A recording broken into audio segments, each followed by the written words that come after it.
Welcome to Weight Loss and Wellness for Real, the podcast where people like you get the practical solutions and support you need to permanently lose the physical and mental weight so you can feel better and live the life you really want to live in the body and mind you really want to be living in. If you're looking to overcome your stress eating, overeating, binging behaviors, and move to a place of food and body freedom, as well as find more meaning and more moments of joy in life, you are in the right place. Hello, everyone, and welcome to the podcast, Weight Loss and Wellness for Real. I am really glad you're here and always appreciate you tuning in and listening. We are going to talk today about a really big concept within the world of therapy. And it does apply if you're trying to create new lifestyle habits, trying to lose weight, all the things that kind of play in the background of this podcast. And this is the concept of integration. And we're going to talk about what it is, why it's important, how to achieve it, how to recognize when we've done the work of integration and healing. Okay, so what exactly is integration? In the context of therapy, integration refers to the process of bringing together different aspects of oneself really into this very cohesive, harmonious whole. It's about kind of utilizing or uniting those fragment parts of our identity, experiences, and emotions that might have been pushed aside or compartmentalized, usually due to trauma, but can be simply just due to stress or other really big life events. And integration is really crucial because it promotes a sense of wholeness and self acceptance. And I talk a lot in these podcast episodes about the idea of self acceptance and coming from a place of worthiness. You know, we talk a lot about those core negative self beliefs that I'm not good enough, I'm unworthy, and how these beliefs really form our identity. And then all of a sudden, we're having all this really negative self talk, which influences our feelings, which then create our actions, which makes it really difficult to behave in ways we actually want to behaving and can create a lot of self-sabotage. So integration is really this important piece of becoming whole, of becoming really at peace with who we are ourselves. And when we are fully integrated in that way, we are really able to live out our authentic lives, which means we are really able to behave in the ways we want to be acting in. We are really able to live the lifestyle that we want to be living. We're really able to have the relationship with food that we want to have, that normal relationship. We're really able to create and then live in the healthy body that we want to be living in. So when we are integrated, we enhance our emotional resilience and our psychological well-being. It really enables us to navigate life's challenges with greater stability and what I would call inner peace. So the ultimate goal of integration is in healing is to achieve a balanced and unified self. And this means fostering that real internal harmony and emotional stability. And healing in this context involves addressing and reconciling past traumas, conflicts, and those fragmented part of ourselves that may be holding us back. This really is the idea behind why therapy can work and or behind why doing the work, as they say, can really help us live the lives that we want to be living in the bodies that we want to be living in. Okay, so here are 5 sort of key steps to just kind of guide you through what happens with integration. So, step 1 is awareness. I talk a lot about awareness. This involves recognizing and identifying the fragmented parts of yourself. It's about acknowledging those suppressed or ignored emotions and experiences without judgment. So, this is about really looking at ourselves in a mirror and really being real with where we are at, who we are, but doing it with curiosity and not judgment. That is key. Next thing we go to is understanding. And here is where we sort of explore the origins and the impacts of these fragmented parts. So it's really crucial to develop this sort of insight on how these fragmented parts of ourselves influence our current thoughts, feelings, and behaviors. Step 3 is acceptance. And this step is all about embracing all parts of ourselves, even the parts, those shadow sides of us, those parts of us that we don't like. It's really about embracing all of these parts. With compassion, again, something I talk about a lot, and non judgment. It means validating our own past experiences and emotions as real and significant. Step 4 is integration itself. And this is where we actively combine those fragmented parts of ourselves into a cohesive whole, really creating this new narrative, this new story, which I also talk about a lot, that includes all aspects of ourselves. And then finally, the last step in integration really is practice. So, integration is not like this one time event, but an ongoing process for all of our lives. So, engaging in regular self reflection and mindfulness, using therapeutic techniques like journaling, meditation, and dialogue with a therapist or with yourself to maintain and deepen our integration. So, as you work through these steps, you might wonder how to recognize if you've achieved integration and healing. And there are several signs you can kind of look for in your thoughts, feelings, and behaviors. In terms of your thoughts, you're going to notice increased clarity and coherence. So your internal dialogue becomes more positive and constructive. You start to notice that all that negative self-talk that you have going on really starts to get quieter and starts to dissipate. So that internal dialogue, you start to notice it becomes more positive, more constructive. Emotionally, you're going to experience greater balance and stability in your emotions. You're going to find like that anger, you don't just get triggered. You're not sort of blowing up at people. You have this real stable. It doesn't mean you don't feel emotions. It just means no matter what you feel, your reaction to them is very stable. You still have this sense of peace, even when you're feeling angry or sad. Um, you also find you're going to have the ability to express and feel a wider range of emotions with stability. So remember how we talk a lot about if we go into the context of using food to deal with feelings, often those of us who use food to deal with emotions, we use that food to try to shift the emotions in the moment.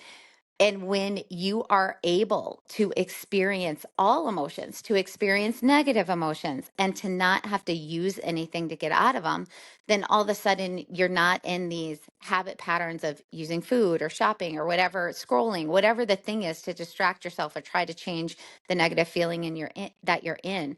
So this is really a bonus because when you work on integration with yourself, you really get into the space of being able to feel a wider range of emotions without it freaking you out or having to go to some other substance to try to change it. And then behaviorally, you'll act more consistently and authentically. You're really going to come from that authentic sense of self. You're going to find your relationships improving and you'll develop healthier coping mechanisms. So, self-awareness is another significant indicator of progress. You're going to have a greater understanding of your personal triggers and emotional responses. You're going to be more present and mindful in your daily life. Emotional resilience is also a key sign. You find yourself recovering more quickly from emotional setbacks and responding to stress and challenges much more adaptively. Your interpersonal relationships, this one I think is one of the biggest signs. When you notice deeper and more fulfilling connections with others, you know you are on the better path.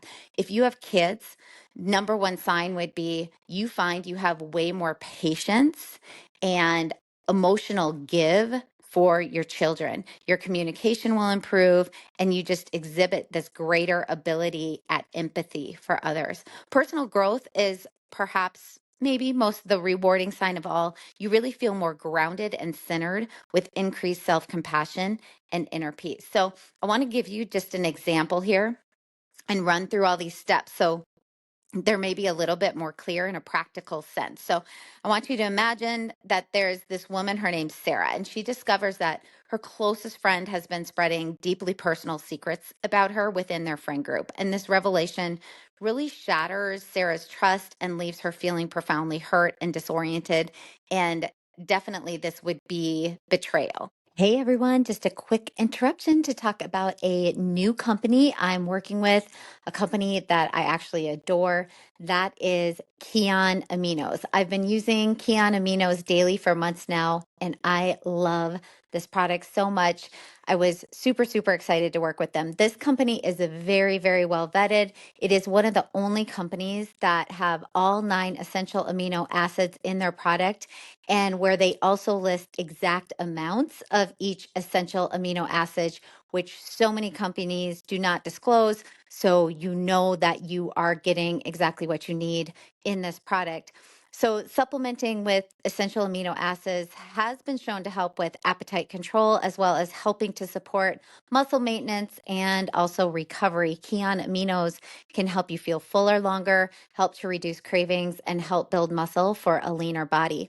We cannot produce all the amino acids we need for optimal health directly in our bodies. We need to get some of them, called essential amino acids, through our food or supplementation. And if we do not consume these essential amino acids on a regular basis, our bodies lose the ability to create and maintain muscle mass as well as bone density. And so making sure you're getting all the amino acids you need becomes really, really important. And I really believe, particularly as we age. I really like knowing that along with getting in my dietary protein amount, I am also supplementing with the essential amino acids I want daily for my long-term goals of strength, muscle maintenance, maintaining my weight, and staying healthy as I age. So, some real quick protocols if you're trying out the product. And if you're someone trying to lose weight, you could take a scoop mixed with water in the morning and then again in the afternoon. Usually, when you notice your energy slumping in the afternoon, to help boost that appetite control before dinner. This is often how I use Kion Aminos. Also, if you're an endurance athlete and you're doing longer than 1 hour of endurance work, you could take 5 to 10 grams per hour. So when I do my long bike rides, this is what I'm making sure I take in every hour. This really ensures that my muscles are getting everything they need as they are working really hard for me. I feel better riding with this protocol. You could also take a scoop before bed after a hard workout to help with recovery. So, since I felt all the benefits of this product, I really want to share it with you. And because you are a listener of this podcast, you can try their product for 20% off. If you decide to give these a try, because you could use some help with appetite control and or want to supplement for muscle maintenance and recovery, then use my referral link, which is getkion.com/Heather. Again, that is GETKION.com/Heather for 20% off your order. This company is so great because they also offer a 60-day money back guarantee on their products. So go check it out at getkion.com/Heather for 20% off and see how essential amino acids can support your weight loss goal and your athletic performance. So her initial reactions go something like this. Her thoughts, her mind is chaotic, filled with confusion. She's constantly questioned, how could she do this to me? What did I do to deserve this? Her mind replays the moments of betrayal over and over again, trying to make sense of what happened. This is sort of that rumination phase.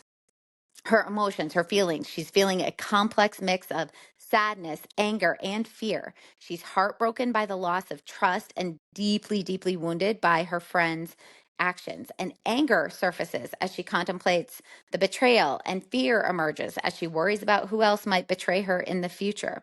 And then with her behaviors and actions, she withdraws from social interactions, fearing further betrayal. She becomes overly cautious in her relationships, really building up emotional walls to protect herself from being hurt again. Trusting others becomes a significant challenge. Okay.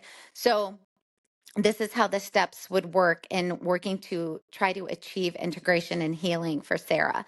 So, first, we would start with awareness. She starts by acknowledging the depth of her pain and really recognizing how this betrayal has impacted her life. She allows herself to feel the hurt without trying to shove it away, make excuses, push it away. Understanding is next. So she would explore the origins of her feelings. She delves into why this betrayal has affected her so profoundly. This might involve reflecting on past experiences of trust and betrayal and understanding her own vulnerabilities. Next is acceptance. So she's going to work on accepting her emotions and the reality of what happened. This does not mean condoning the betrayal. This doesn't necessarily even mean forgiveness of the other person, but it really means embracing her feelings with compassion and acknowledging that they are real and they are valid. Next part is integration itself. She begins to integrate this painful experience into her narrative. She might keep a journal where she writes about her journey, allowing her to see how this experience sort of fits into her broader story. Therapy sessions to help her discuss and process her feelings, bringing fragmented parts of her emotional experience into a cohesive whole. Now, I said therapy sessions, I'm a therapist, so I'm real biased on this, but but having another person, maybe it's even a friend who you really trust, who you can have a conversation with this about, even that. If you have a friend who's really good at being objective and can be direct with you, even that can be really, really helpful. And if you don't want to do the therapy part, you don't have a friend like that, sometimes talking about it out loud or writing back and forth to yourself in a journal. So where maybe you're writing to your wise mind self and then wise mind self responds, even that can be helpful. Okay, the last step would be practice. So Sarah really needs to engage on ongoing self-reflection, mind and mindfulness practices. She might meditate to stay present with her emotions, or practice um, neutral self statements, or maybe even positive affirmations if she can believe them, to rebuild her own self trust. And over time, she really learns to trust herself and others again, slowly sort of dismantling the walls that she built around her heart from this experience. All right, so the changes she would notice after the process of integration and healing. Sarah's thoughts become more constructive and less consumed by the betrayal. So she starts thinking, I am worthy of trust and respect. I can learn and grow from this experience.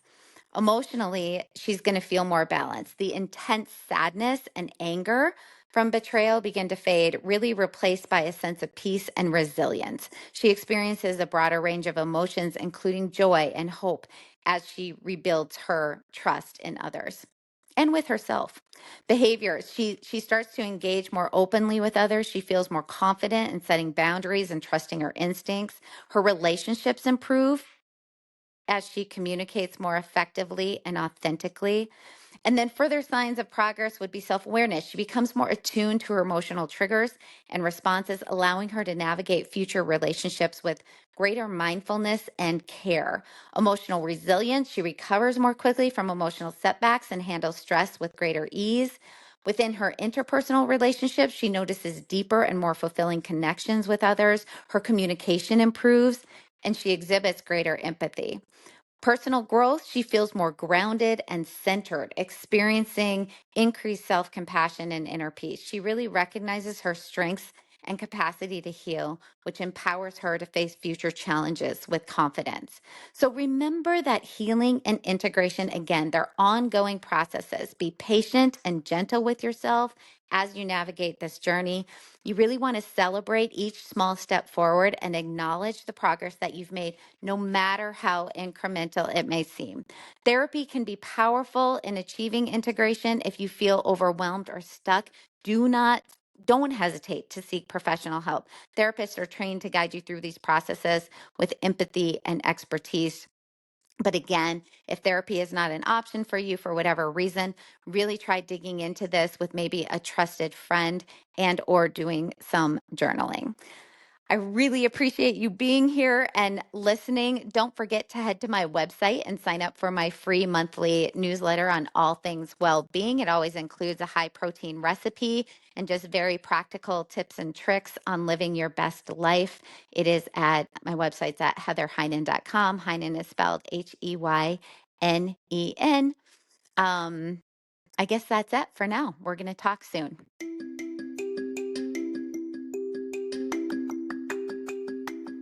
Did you know you can find a lot more help from me on my website?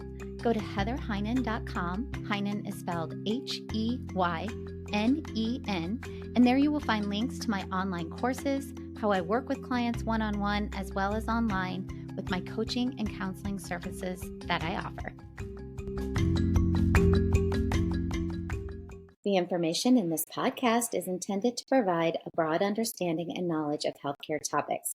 This information is for educational purposes only and should not be considered complete and should not be used in place of advice from your physician or healthcare provider. We recommend you consult your physician or healthcare professional before beginning or altering your personal exercise, diet, or supplementation program.